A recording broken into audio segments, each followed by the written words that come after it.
a politician like they used to do 15 years ago. But apparently, it was not. It was the mistake of our political class who left ammonium nitrate in the port, 2,700 tons of ammonium nitrate. So they had left them back in 2012 when a ship was sailing from a Eastern European country to Northern Africa. And so they got stopped at the Lebanese port, and the customs went down. They saw weapons, they saw ammunition, the ammonium nitrate, and they confiscated the ship and sent the crew back home. So back in 2012, they were supposed to get rid of it, put it somewhere safe, or give it to the army for training. But 8 years ago, and they still did nothing. They did not do anything at all. They left it there. They were so reckless. They didn't even put red tape telling people you cannot go inside. So I know sources that worked at the port, they told me they used to say every week that, yeah, we're going to remove them, and they did nothing. They used to sit outside, smoke their shishas in front of the door, eat food, have their lunch as if there were no ammonium nitrate inside the container. So there's still a lot of speculation about what happened, what triggered it. There were speculations about a foreign attack. Other people were saying that no, it's a mistake, it was ignited randomly. There's a lot of theories, but there's ongoing investigations. But what's crazy is that in October 17, 2019, there was a huge revolution in Lebanon that targeted the entire political system. There was a call for end to corruption and for end to sectarianism, because Lebanese people wanted to live a decent life. So people were protesting. There were even martyrs. There were approximately 5 or 6 martyrs in the revolution that resulted between clashes between political parties or the government and the protesters. So since October 2019, people have been asking for the downfall of the regime. And when we say regime, we do not mean the regime as the constitution, because we are this parliamentary system. We are a democracy on paper, but we have an ingrained sectarian system. So everything is allocated amongst sects. So there's a share to the Christians, share to the Sunnis, share to the Shias, share to the Druze. So everything is allocated to different parties, and it works on confessionalism and sectarianism. So people were asking for the downfall of the regime since October, as I said. Then the protests started lessening because of coronavirus, because of the economic crisis that hit Lebanon. So there was a huge economic crisis. People were starving. People were killing themselves. Bread became more expensive. It was just a mess. So Lebanon had a crisis within a crisis within a crisis for the longest time. And now this just was on top of everything. It was literally on top of everything. People are homeless. Some people died. Some people are injured. Some people are traumatized. Everyone was affected. The explosion was big. It was huge, actually. It destroyed everything in the radius of 5 kilometers, damaged radius of 15 kilometers, and they even heard it in Cyprus. So media outlets in Cyprus said they heard the explosion. That's how big it was. And there's a sea between us and Cyprus. I'm sure you've seen on the media some pictures of the damages, but do believe me, it's way worse. But the only positive thing is that the people are uniting. They're going down on the streets. They're cleaning up themselves, everything. The government is nowhere to be seen. Not a single resignation took place, a serious resignation at least. No accountability whatsoever. A few investigations here and there, but there is no serious talk of any accountability. President Macron came yesterday to Lebanon. He was the only politician who went down to the affected areas. He hugged the Lebanese. He said it will be okay. A woman asked him not to send money to the Lebanese government, but to send them to the Red Cross or trusted partners. And he said he will not. Macron is highly disappointed by our system, but what they have done by how they've indirectly murdered people. So now what's happening is people are collectively going to the affected areas. They're bringing food. They're trying to provide shelter. They're cleaning up the houses, cleaning up the class. And again, as I said, the government is nowhere to be found. The people are now angry. Tomorrow there's a big call for protesting at 4 p.m. in Beirut. They're saying it's going to be really big because people were already protesting and then it died off just because of Corona. And now people are angry. Imagine your own government, because of their reckless behavior, who left dangerous ammonium nitrate, 2,700 tons of it, in the port, which is in the middle of the center. in the middle of Beirut to be left there unattended. So I'm just going to go quickly over some of your comments. So if you have any questions, just don't hesitate. I just saw a comment that yes, it was the before and after scares were so revealing. It were, in fact. Beirut is a beautiful city. Lebanon is a beautiful country. We have beautiful beach resorts. We have mountains that you can ski in during the winter. We have mountains you can hike on during the summer. There's so much to do. We have an amazing nightlife. But the thing was, the really sad part is we were already going up against the political system. We were going a revolution, an economic crisis. There was illegal, till this day, there's illegal capital control on our assets. We lost all our money in the banks. There's an illegal haircut going on, and still no accountability whatsoever. They promised us with a reformed government. The government that came was just like the old one, and it was just incredible. Has anyone from the Lebanese government shown support for the people yet? That's a question I got. Well, they go on TV, they say they're saddened by what's happening and whatnot, but there's no actual actions happening or taking place. No one went to the explosion site. There were just 2 ministers that went, and they got kicked out by the protesters, which is only normal. No president, no speaker of the house, no head of parliament, no head of government, no one. And they're blaming each other. Of course, the usual, they keep blaming each other because we are a confessional system, so we have a lot of political parties. So they keep blaming one another and not take responsibility for anything.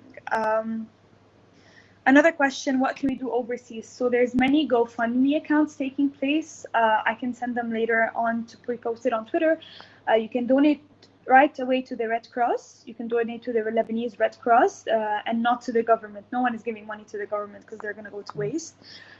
Maybe you can show support by, if you're not able to pay, you can or donate. You can show support by posting pictures, by letting the world know that we are victims of a horrible system.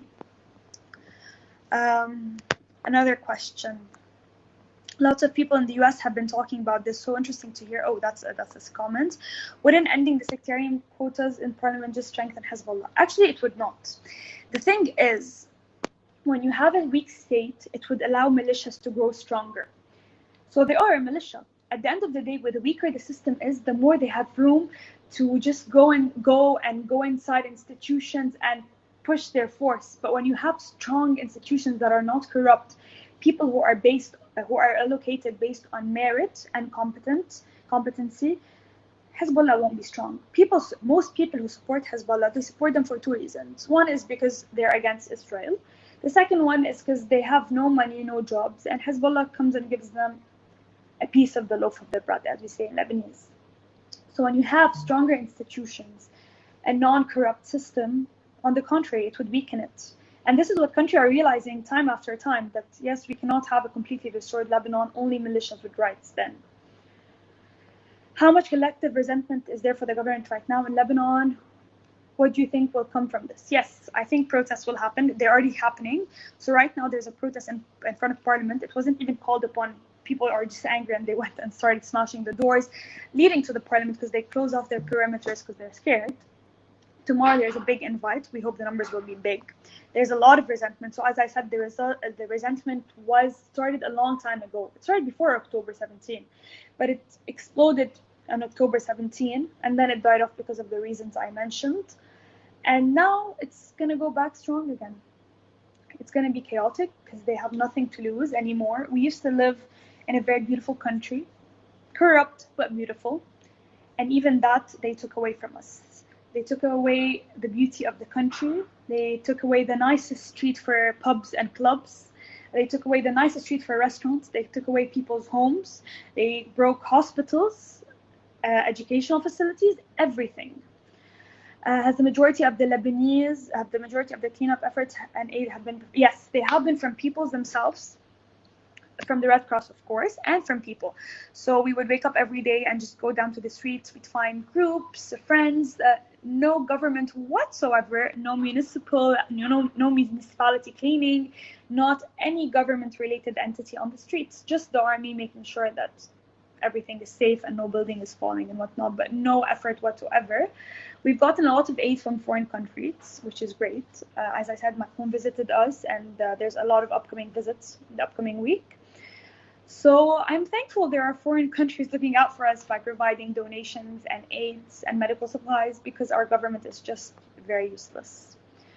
I'm going to wait maybe a minute, see if anyone has any more questions. I heard a lot of imports come from the port that was damaged. Are supplies able to come in other ways? So of course they can come via the airports, via cargo, and we have opened up 2 new airports. They were already functioning, but we just reallocated the focus to them, one in the north and one in the south, in Sidon and in Tripoli. So for now that's going to be it, but our major of our imports come from the Beirut port, as you said. So now we don't know what we're going to do, because with the current wheat we have, they're going to last us 1 month. So we're betting on countries to help us as usual. Lebanon is a country that focuses on imports. We have a very big trade deficit. So it's going to be a problem for us, honestly, in the upcoming few weeks. We have to see how people are going to respond, how the government will respond, who's going to be held accountable. But I think it all depends on the people and their ability to pressure the government. Was food short before the Great? Yes, they were short because we were going in an economic crisis. So before, the Lebanese $1 was pegged to 1,500 Lebanese liras, and you could use dollars in Lebanon just as the Lebanese liras. It was nationalized currency. And then when the economic crisis began, the dollar supply fell short. So now the dollar stands at almost 8,000 Lebanese liras. It was 1,500, so it keeps fluctuating every day. So when they need to import, they have to pay times almost 7 of what they used to pay. So that's a problem. There's no liquidity. They're printing Lebanese liras like crazy. So it's just a big mess. The Lebanese economic system is just a talk for another time, because it's really a big mess. And yes, we were short of food supply with inflation skyrocketing in the country. Do we foresee any improvements with the Lebanese government? Not really. As I said, it depends on the people, how they will react. The only way that this can be approved is by the downfall of the sectarian system and these political class who have been ruling the country democratically elected for 30 years, yet they use fear-mongering, bribery, and confessionalism and gerrymandering to get seats in parliament. So that's why it's been harder to maybe tell them to leave, because they were democratically elected, as I said, but they were using very dictatorship-like tools to get to their seats. So the only way for the country to improve is for these political parties to be out once and for all. Were there any news on explosives stored there? Who bombed it? There's no news whatsoever. There's still an international investigation going on what's happening. My personal view that no one did it on purpose. It was just years and years of neglect of a very dangerous material. It's not that easy to do something that purposeful and get away with it. So I do not think of it. Are people scared to speak out? Not really, actually. People are more angry than ever. So the president's political party tried to put out a statement that, so legally in Lebanon, you can curse any politician, but you cannot curse the president of Lebanon. So he put yesterday a statement that people will be held accountable. People reacted by cursing him more and more and more on social media and even tagging him. So no, they don't care. People are not afraid to speak out. People are actually more angry now and are speaking out even more than before. So yeah. Was it the scale of the destruction where you live? Yes, it was. And I was out, as I said, and it was only 5 kilometers away from the site of explosion. Just greed and corruption or any ideology. So they hide behind their ideologies, but there's no actual ideology. Like, even if you ask them, what's your stance on taxation, on abortion, on free market economy, they have nothing to say. They just hide behind sectarian ideologies. They're saying that we're going to protect your sect.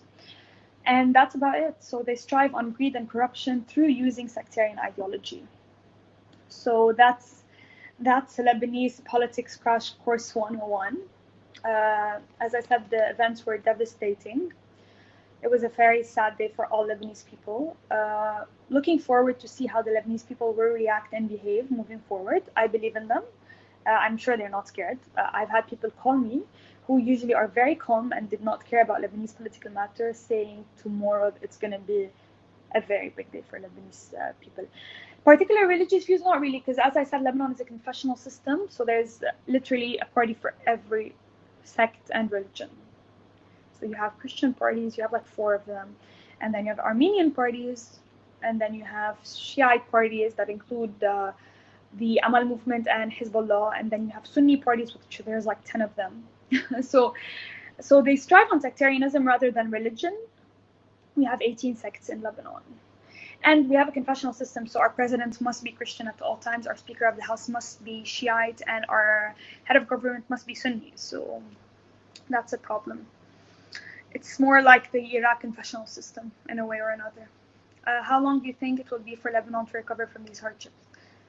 I think it would need 5, 7 years, maybe 10 years, because the port is one of the most important things. And Lebanon, if the audience doesn't know, it's a very small country. It's 10,000 kilometers.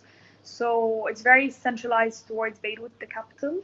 So we're going to go through a lot to get back Beirut on its feet. But I hope with the downfall of the sectarian system, things are going to be faster.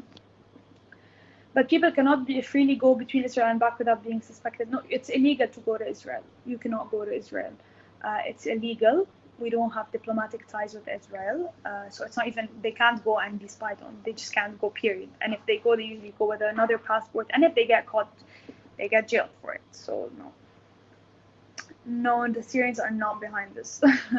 That's a old rhetoric. That was a rhetoric from 2005 when the explosions were happening targeting politicians. Syrians could not care less about a very, very destructive thing that would actually help them. Because if you think about it politically, many political parties in Lebanon take oil, take maybe petroleum towards Syria. So it actually harms them if stops, like any sort of material stops arriving at the Beirut port, because this is their only gateway, or their more relaxed gateway. Visa offices still closed, not sure, honestly. People are not very much focused on that. They're just trying to live day by day, help the community, trying to downfall the regime and do a proper upheaval. Shops are mainly closed because all of Beirut got affected.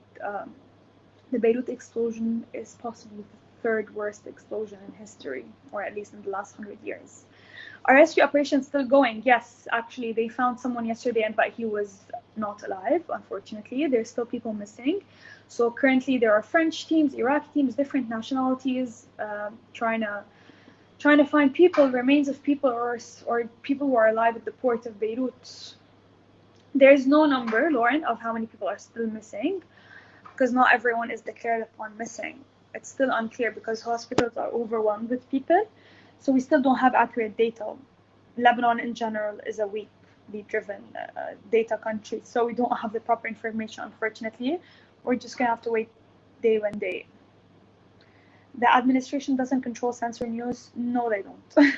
They can't. Because as I said, although they act like dictators, our laws are very democratic. Our system is democratic, so that's not much of a problem. We can say whatever we want on social media. Sometimes they call us in for investigations, but they can't actually do anything about it. As I said, when the president of the republic said no more cursing, people went on and cursed him more. So they cannot control people, because Lebanese people are liberal in general. They're very free in their minds. They're very Western in their thoughts, and the way of they don't like people to oppress them or tell them what to do.